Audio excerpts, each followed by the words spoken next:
Kellyanne Conway leaned into the microphone with the confidence of someone who had played this game 1,000 times before. Her voice cut through the air like a blade, sharp and deliberate, carrying the smug certainty of a practiced debater. "Congresswoman Crockett," she declared, eyes narrowing, "you can throw slogans all you want, but the facts say otherwise. The record shows your party's policies have failed working families, have failed immigrants, have failed America." Each word was punctuated as if she were delivering a final verdict. The crowd shifted, murmurs rising like ripples in a storm. To many watching, it looked like Jasmine Crockett had just been cornered. Kellyanne smirked, sensing blood in the water. She had built her career on moments like this, pinning opponents with rapid-fire lines dressed as irrefutable truths.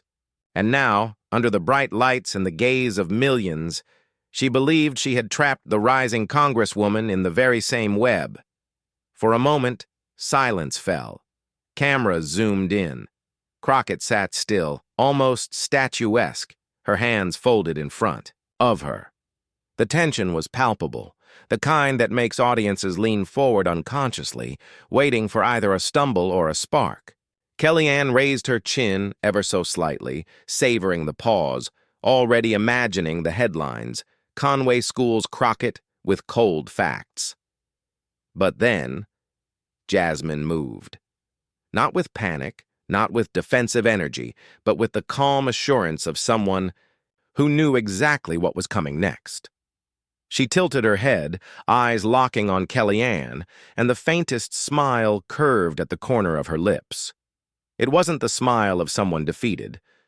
It was the smile of someone who knew she held the upper hand, even if no one else in the room had realized it yet. The audience caught it too. The smirk on Kellyanne's face faltered just a fraction, as if she sensed something slipping out of her grasp. Crockett leaned slightly toward the microphone, the stage lights catching her expression with cinematic precision, and in that instant, the atmosphere shifted. What seemed like a trap moments earlier now felt like a fuse had been lit. The crowd held its breath, waiting. No one in that room could have predicted how she would flip the stage in the very next breath. This was never just a sparring match between two political figures. To the casual observer, it might have looked like a fiery exchange over policy statistics, but beneath the surface, the battle lines were much deeper, much older. On one side stood Kellyanne Conway, the polished strategist whose very name had become synonymous with spin. She was the architect of the infamous phrase, "alternative facts," a symbol of how politics could bend reality until truth itself became negotiable. To her supporters, she was clever, relentless, impossible to pin down. To her critics, she was the embodiment of manipulation, someone who could twist daylight into darkness with nothing more than a well-timed smirk. And then, across from her sat Jasmine Crockett, a rising voice, a congresswoman unafraid to lace her sharp intellect with raw authenticity. Where Conway thrived on performance and illusion, Crockett built her reputation on clarity, fire, and fearlessness. She spoke like someone who carried entire communities on her back, immigrants, working families, young people searching for dignity in a political system that too often denied it. To them, Jasmine wasn't just another lawmaker. She was proof that the underdog could rise, stand tall, and speak truth without flinching. That night, the stakes of their clash reached far beyond party lines. This was a showdown about the very definition of truth in America. Was truth whatever the most confident voice declared it to be? Or was it something deeper, undeniable, carried by those who had lived the struggles politicians too often reduced to sound bites? The audience didn't know it yet, but they were about to witness something extraordinary. Kellyanne had cornered plenty of opponents before, leaving them rattled, defensive, scrambling to regain footing. But Jasmine was different. She wasn't there to play the usual game of counter-arguments and fact-checking duels. She was there to redefine the terms entirely. Every person in that room felt the tension pressing down, as if history itself had paused to watch which way the scales would tip. For Conway, This was a chance to prove she still held the power to dominate any stage, any debate, any opponent. For Crockett, it was something larger, a moment to prove that truth could not be hijacked by clever rhetoric, that dignity could still hold its ground in the face of arrogance. The cameras captured every flicker of expression, every tightening of a jaw, every hush that rolled through the crowd. Somewhere in the unseen corners of social media, clips were already being clipped, uploaded, shared. What was about to unfold wouldn't stay confined to that debate hall. It would ripple outward, reshaped into memes, headlines, hashtags, because what happened in the next 90 seconds would send social media into meltdown. It would light up timelines and comment sections, ignite debates on talk shows, and fuel whispers in the corridors of power. And it wouldn't be because of another clever spin or biting insult. It would be because a single voice, calm and steady, managed to cut through the noise and reclaim the stage. Kellyanne Conway thought she had written this story already. But Jasmine Crockett was about to take the pen out of her hand, and with one breath, one line, she would remind America who really gets to define the truth. To understand why Kellyanne Conway walked into that room with such visible confidence, you have to look at the legacy she carried behind her. For years, Conway had been more than just a political operative. She was a phenomenon, a figure who had mastered the art of bending narratives until they no longer resembled their original form. Her interviews were legendary not because of the facts she delivered, but because of how effortlessly she could turn a question on its head, distract from the uncomfortable, and leave interviewers stumbling while she walked away unscathed. Fatima's moment that crystallized her brand came in January 2017, only days after Donald Trump's inauguration. Press Secretary Sean Spicer had insisted the crowds at Trump's swearing-in were the largest in history, despite photographic evidence proving otherwise. When confronted about the obvious lie, it was Conway who delivered the phrase that would define her reputation. Alternative facts. To some, it was laughable spin. To others, it was terrifying. An admission that truth itself could be recast, as a matter of perspective. But to Kellyanne, it was a masterstroke. She had given a flailing administration rhetorical cover, a shield to deflect criticism. That wasn't an isolated moment. It was the template she would carry for years. Whether on Sunday talk shows or primetime interviews, Conway thrived in environments where most people would falter. Confronted with difficult evidence, she didn't back down. She redirected, reframed, or flat-out reimagined the premise of the conversation.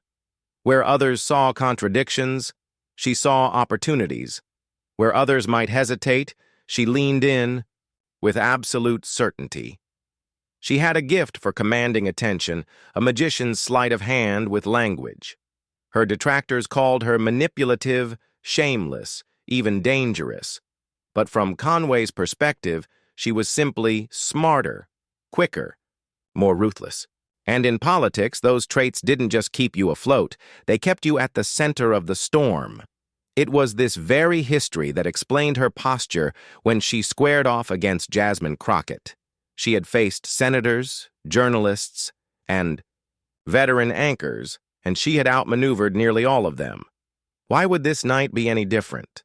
Crockett, in Conway's eyes, was new to the national spotlight, passionate but untested on the kind of stage where one wrong move could haunt you forever. Kellyanne's confidence wasn't entirely unfounded. She had survived countless firestorms that would have buried a less resilient figure. When she coined Bowling Green Massacre during an interview, referencing a terrorist attack that never actually happened, critics pounced, memes exploded. Yet somehow she endured. She even weaponized the ridicule, turning herself into a household name that could not be ignored. Controversy didn't destroy her. It fueled her brand. Every viral gaffe, every sharp exchange only made her more infamous, more unshakable in the minds of her followers. This was Conway's domain, chaos. The more volatile the environment, the stronger she became. In chaos, facts became flexible, outrage became opportunity, and doubt became a weapon to be aimed at her opponent. She believed that Crockett, like so many others before her, would falter once the conversation turned into a whirlwind of claims and counterclaims. The tactic was simple. Overwhelm your opponent, bury them under so many layers of facts and redefinitions that by the time they try to respond, the audience has already moved on. So when she launched her fact-check attack at Crockett, she wasn't improvising. She was following a script that had worked time and again. She spoke with the cadence of inevitability, layering numbers and accusations, daring Crockett to challenge her without sounding defensive. Conway's strategy relied on one key assumption, that Crockett would play the game on Conway's terms. But beneath that carefully rehearsed confidence lay a flaw Conway herself could not see. Over years of victories, her confidence had evolved into something sharper, more blinding. It wasn't just confidence anymore. It was arrogance. She no longer considered the possibility that someone might outmaneuver her, not by playing her game better, but by refusing to play it at all. She assumed Crockett would respond like everyone else had, flustered, reactive, scrambling to reclaim ground.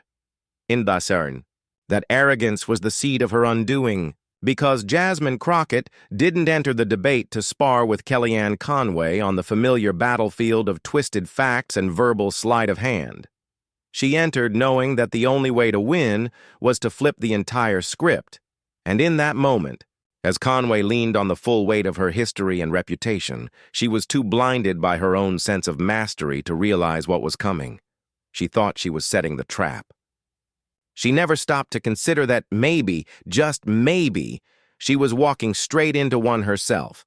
What Crockett did next would prove that even the master manipulator could be undone in the space of a single, unforgettable exchange. Before Jasmine Crockett ever set foot on a congressional debate stage, she had already been forged in the kind of battles most politicians only read about in headlines. She was not born into privilege, not lifted up by the quiet networks of old money or dynastic connections. Her story began in the places where struggle wasn't an occasional obstacle, it was a constant companion. Growing up, she understood early what it meant to fight for space, for recognition, for dignity.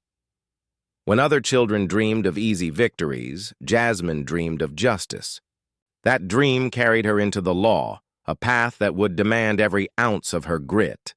As an attorney, she didn't chase glamour cases or lucrative clients. She fought for the overlooked, the ones most lawyers ignored because the payoff wasn't financial, it was moral. She defended those who couldn't defend themselves, the wrongly accused, the working poor, the immigrants who faced not just legal hurdles, but the weight of a system designed to break them.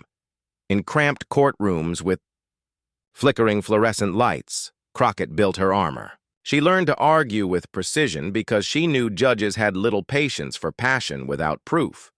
She learned to withstand hostility because opposing counsel often assumed she was too young, too female, too black to win. And she learned something even more important, how to carry the voices of her clients into rooms that were never meant to hear them. Every case wasn't just a fight for one person, it was a fight for representation, for validation, for the truth of lived experience. It was those years in the trenches that shaped her demeanor, calm under pressure, deliberate in speech, unwilling to be baited into theatrics. Where others relied on spin, she relied on substance. She knew the weight of evidence, the power of facts that couldn't be twisted, the moral clarity of lived struggle.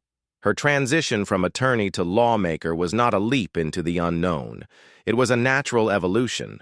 The courtroom was a battlefield, but the legislative chamber was a larger arena where she could fight not just for one client at a time, but for entire communities. Yet even as she rose, the underdog identity clung to her. She was never the darling of the establishment. She had to fight for every inch of recognition, to prove again and again that she belonged in the spaces where decisions were made. That grit, that refusal to be silenced, became her signature. Crockett wasn't the kind of politician who polished every word into a lifeless script.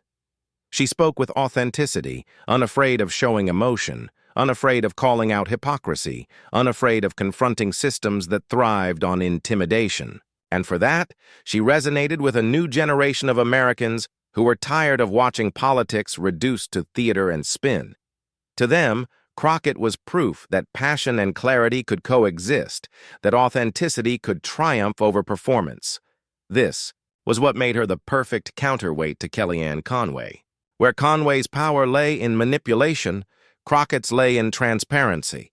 Where Conway wielded words to obscure, Crockett wielded them to reveal. Conway thrived in chaos. Crockett thrived in the calm dismantling of chaos. Theirs was not just a clash of personalities, but of philosophies, one rooted in distortion, the other in substance.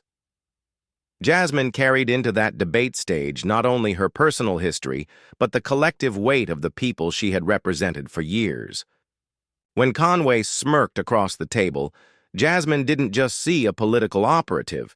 She saw every dismissive prosecutor she had faced in court, every judge who doubted her, every opponent who thought her youth, her gender, or her race meant she couldn't win. And just as she had done before, she steadied herself, drew on that reservoir of experience, and prepared to turn doubt into fuel. What made her dangerous to someone like Conway wasn't just her intelligence. It was her refusal to accept the rules of the game as they were written. Conway wanted a sparring match of quick sound bites and manipulative framing. Crockett was never going to give her that satisfaction. Instead, she would shift the conversation, reclaim the ground, and flip the script entirely. Her journey had been one long preparation for this moment. The late nights poring over case files, the courtroom showdowns where the odds were stacked, the uphill campaigns where she had to win. Voters one handshake at a time. All of it built the muscle memory she would need to withstand Conway's barrage. Every sneer she had faced in her career had taught her how to smile in the face of arrogance. Every battle she had fought on behalf of the voiceless had taught her how to wield truth like a blade. And so, when she leaned forward on that debate stage, calm and deliberate, with that faint smile tugging at her lips, it wasn't the smile of someone who had been cornered. It was the smile of someone who had been here before, who had survived harder battles, who knew that strength doesn't always roar. It sometimes waits in silence until the perfect moment to strike. All those battles, every one of them, had prepared her for this exact moment. And what she was about to do would remind the world why underdogs are never to be underestimated. Kellyanne Conway was in her element now. Her voice rose with sharp cadence, words spilling out in carefully rehearsed bursts meant to overwhelm. "Let's be clear here," she declared, flipping through her notes with theatrical precision.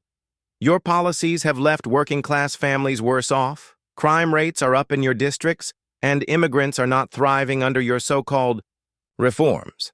These aren't opinions, Congresswoman. These are facts.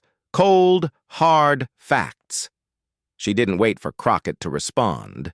Instead, she piled on, layering statistic after statistic, plucking selectively from reports and twisting them just enough to sound damning. Unemployment, spiking, border security, collapsing, education, declining. With every line, she turned to the audience, eyebrows arched, as though daring anyone to contradict her. The smirk never left her lips.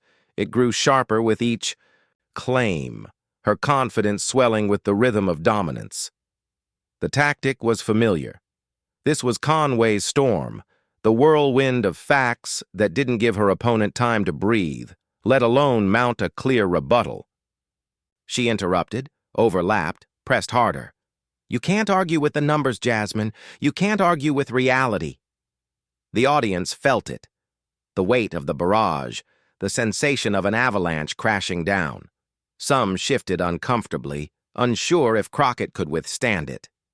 After all, many before her had been undone by this very strategy, caught scrambling to catch up, their composure crumbling under Conway's relentless speed. But Crockett didn't scramble. She didn't even flinch. She sat quietly, her hands folded, eyes locked on Conway. She absorbed every word with the calm of someone watching a storm through reinforced glass. The more Conway pushed, the more Crockett seemed to retreat inward, steadying herself, calculating.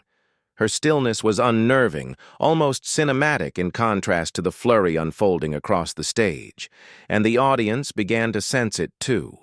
Beneath the noise, something else was happening. The tension was no longer just Conway's weapon.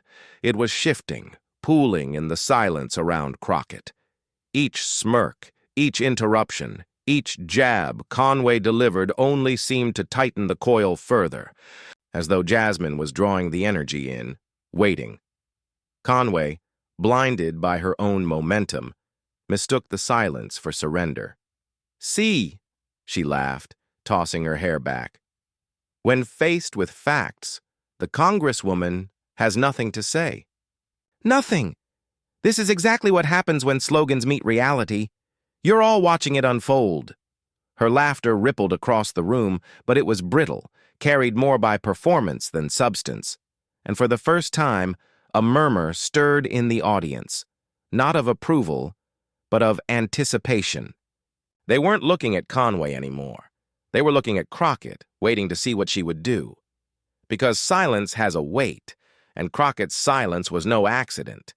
It was deliberate, controlled, the silence of a woman who understood that sometimes the most powerful weapon wasn't rushing to respond, but making the room lean in closer, breath held, waiting for the moment when calm transforms into thunder.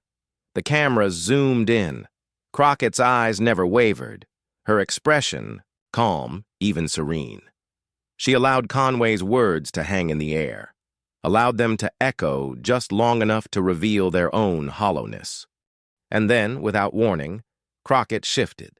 She straightened in her chair, her shoulders squaring with quiet authority.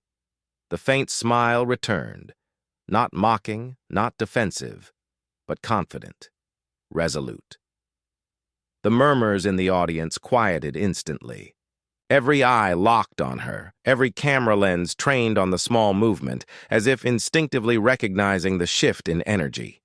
The coil was ready to snap, and then Crockett finally leaned into the mic. The microphone hummed as Jasmine Crockett leaned forward, her posture composed, her voice steady but edged with quiet steel. She didn't rush. She didn't stumble into the chaos Conway had created. Instead, she let the silence stretch, let the weight of anticipation build until the air felt electric. Then, in a tone calm enough to slice through noise yet firm enough to command attention, she began. "Kellyanne," she said almost gently, "you love to talk about facts." The words landed like a spark in a gas-filled room, short, sharp, the kind of opening that makes people lean in because they know something more is coming. "You mentioned unemployment. Let's go there first." She tapped the table lightly, her eyes never leaving Conway's. Under this administration, unemployment among Black Americans is at one of the lowest points in history. That's not my opinion. That's Bureau of Labor Statistics data. But you don't mention that, do you? Gasps flickered through the audience. The murmurs began to rise. Crockett paused, letting the silence hang just long enough for the words to echo in Conway's head. Then she continued, each line precise, deliberate. "You brought up crime. Let me correct you.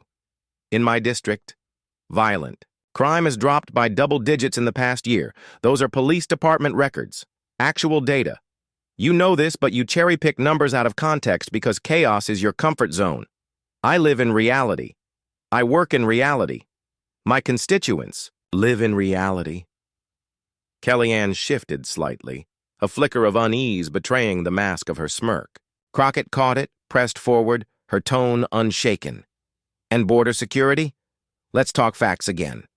You stood on national television and defended an administration that separated children from their parents, many of whom were never reunited.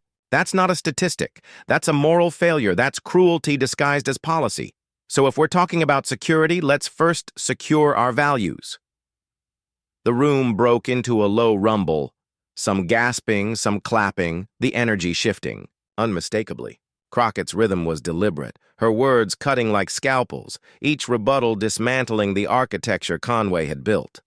Conway interjected, voice sharp. "That's not true." But Crockett didn't break stride.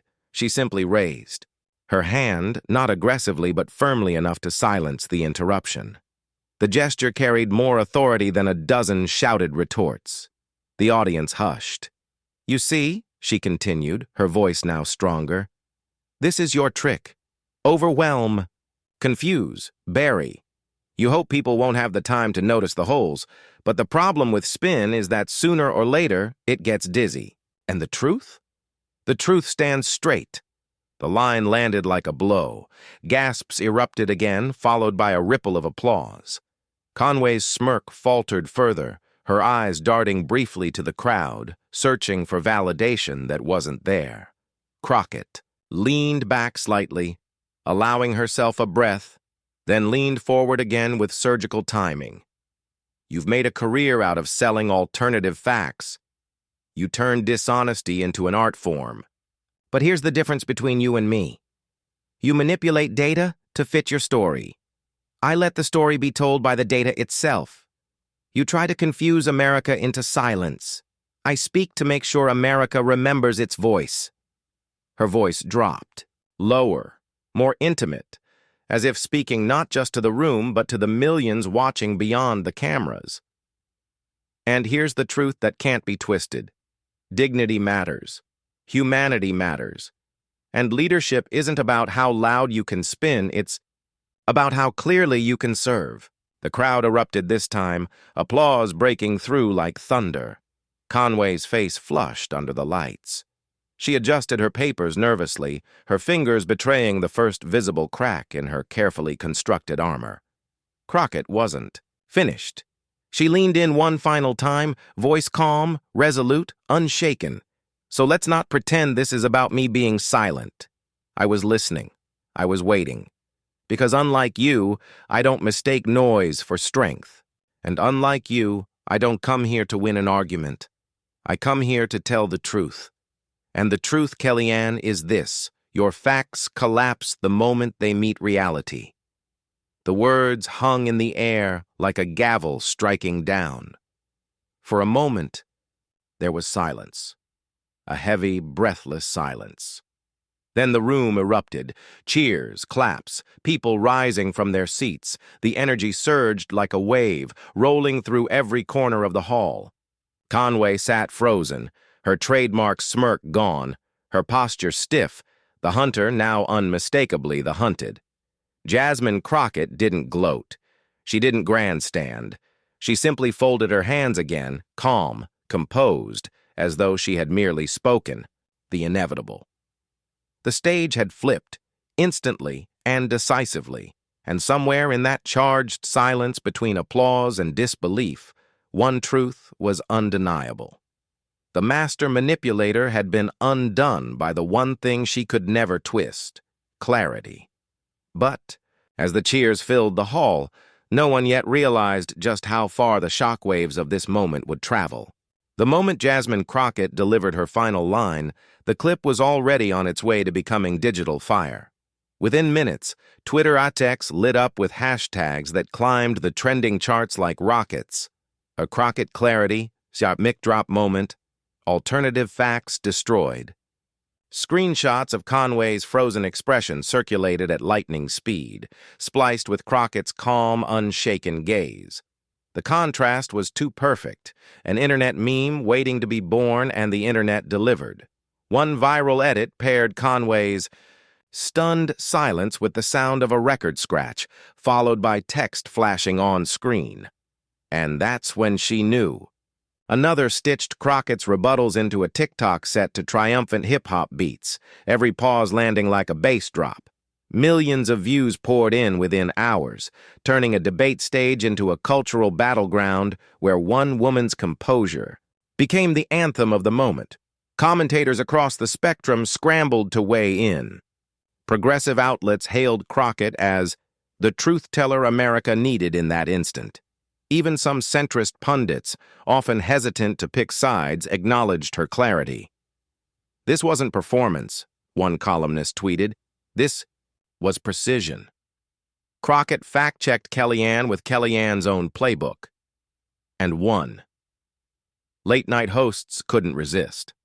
Monologues opened with Conway's smirk plastered across giant screens, followed by clips of Crockett's steady dismantling. Jokes wrote themselves. One comedian quipped, "Kellyanne walked in with alternative facts and walked out with no facts at all." The audience roared, replaying the moment in their living rooms, sharing the jokes the next morning at work and school. On TikTok, Gen Z creators transformed Crockett into an icon of calm resistance. Side-by-side edits showed Conway interrupting versus Crockett listening in silence, the caption reading, "Patience is power." Another viral post dubbed her the Slayer of Spin, amassing millions of likes in less than a day. Instagram. Pages lit up with quotes from her speech stylized in bold, empowering fonts. Words like, "The problem with spin is that sooner or later it gets dizzy."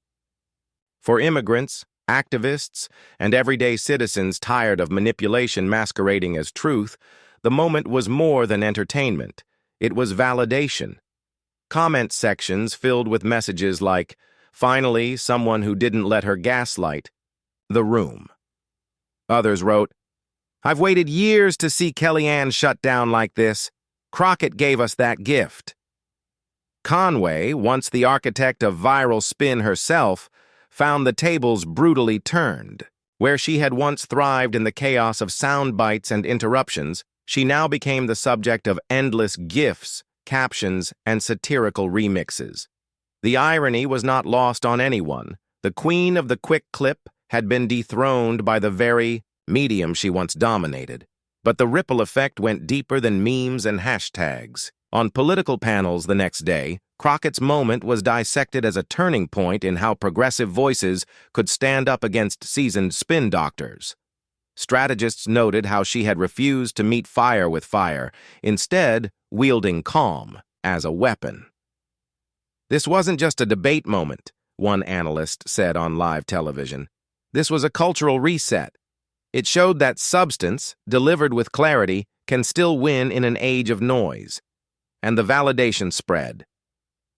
On college campuses, students replayed clips in classrooms, dissecting the exchange as a lesson in rhetoric and power.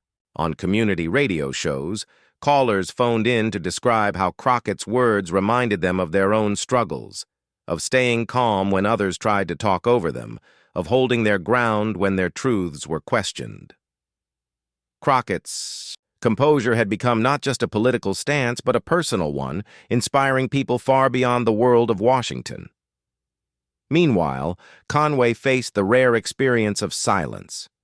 While she had never shied away from spinning a loss into a win, this time even her allies seemed hesitant to defend her. The images spoke louder than any rebuttal she could muster. Online, the verdict was swift and merciless. The manipulator had been outmaneuvered, the spinner outspun. The cultural shift was unmistakable. What could have been just another heated exchange became a watermark moment, replayed, remixed, and remembered. It wasn't just that Jasmine Crockett had stood her ground. It was that she had turned the tables, made calm the new sharp, and given millions a fresh blueprint for how truth can prevail. And as the storm of reactions built, one truth crystallized in the collective conversation. This wasn't simply a win in a debate hall, it was the birth of a narrative that would echo across politics, culture, and communities. The moment belonged to Crockett, and it belonged to everyone who had ever longed to see spin stripped of its power, because this time it wasn't just politics, it was proof. Proof that when clarity meets manipulation, clarity wins. When the noise of trending hashtags and late-night punchlines began to settle, what lingered most was not just the spectacle of a political skirmish. It was the sense that something larger had shifted. Jasmine Crockett's counter to Kellyanne Conway wasn't merely a sharp victory in the arena of debate. It was a statement about what leadership can and should look like in an age drowning in spin. For years, political discourse has too often rewarded the loudest voice, the slickest pivot, the boldest lie dressed as truth. Conway, a master of that world, embodied the creed that manipulation is might. She thrived on the idea that if you spoke with enough confidence, even distortion could be mistaken for wisdom. And for a long time it worked. But Crockett's response cracked that illusion wide open. She didn't shout over Conway. She didn't match spin with spin. Instead, she revealed that leadership grounded in dignity and clarity doesn't just endure, it prevails. Her composure turned the very tools Conway depended on into liabilities. Where Conway's arrogance sought to dominate, Crockett's patience exposed its fragility. Where Conway leaned on confusion, Crockett wielded simplicity. That was the deeper moral of the moment. Power need not be manipulative to be effective. Truth, when spoken plainly and without fear, carries its own gravity. Crockett didn't seek to embarrass for the sake of applause. She sought to affirm a principle that in America, even in its most chaotic debates, clarity still cuts through. It's easy to believe that politics is a game of who can shout the loudest, who can weaponize outrage the fastest. But Crockett's mic drop rebuttal showed a different path. That the truest form of strength lies not in crushing others, but in standing firm, with facts in hand and dignity intact. And in doing so, she redefined what victory itself looks like. Because real leadership is not about cornering opponents. It's about uplifting truth so that manipulation collapses under its own weight. Real leadership is not about humiliating rivals. It's about reminding the audience, the voters, the people watching at home, that their trust deserves better than spin. Crockett understood that, and her moment on that stage proved it. The lesson carried resonance far beyond politics. In workplaces, classrooms, and dinner tables, viewers saw themselves in Crockett's calm. How many times had they been spoken? Over, dismissed, or cornered by someone wielding arrogance as a weapon? How many times had they wanted to respond with the kind of clarity that silences the noise? Crockett's example became a reminder. Dignity is not weakness. Patience is not passivity. Clarity is not naivety. These are strengths, sharper than arrogance, longer lasting than manipulation. And that's why her moment mattered. It wasn't simply about fact-checking Kellyanne Conway. It was about reshaping the story of how battles are won. Crockett showed that every time arrogance rises, dignity can still strike back and win. This wasn't just a viral debate clip, destined to fade after the cycle moved on. It became a touchstone, a story retold whenever people needed to remember. That truth has power. A reminder that leadership can be more than theater. It can be substance. In the end, Crockett's victory wasn't defined by the gasps in the room or the millions of shares online. It was defined by the reassurance it gave to those watching, that spin doesn't always win, that clarity can command the stage, and that arrogance, no matter how loud, can still be humbled by dignity. And that, perhaps, was the greatest lesson of all. Kellyanne tried to corner her. She thought she had the upper hand, thought her smirks and rehearsed lines would once again drown out clarity. But in one instant, Jasmine Crockett flipped the stage, instantly, decisively, powerfully. That wasn't just a moment of political theater. It was proof that truth, spoken with dignity, can still disarm spin at its sharpest. And now, the question isn't just what happened in that debate hall, it's what happens next. Because Crockett's stand wasn't for herself alone. It was for everyone who's been interrupted, dismissed, or told that arrogance will always win. She showed that arrogance can falter, that clarity can command respect, that dignity, when held firm, is stronger than manipulation. If this moment moved you, if it made you sit a little taller, breathe a little deeper, and believe a little stronger in the power of truth, then don't let it end here. Share this story. Subscribe so you never miss the moments where the underdog refuses to stay silent. Add your voice to a growing chorus that says, leadership must be rooted in honesty, not in deception. Because this isn't just one debate clip lost to the scroll of history. This is a spark, and sparks spread when people carry them forward. Crockett lit something on that stage, and every time we share it, every time we talk about it, every time we choose clarity over noise, we keep that flame alive. Kellyanne tried to corner her, but Crockett flipped the stage instantly. And remember this: when the stage flips once, it can flip again.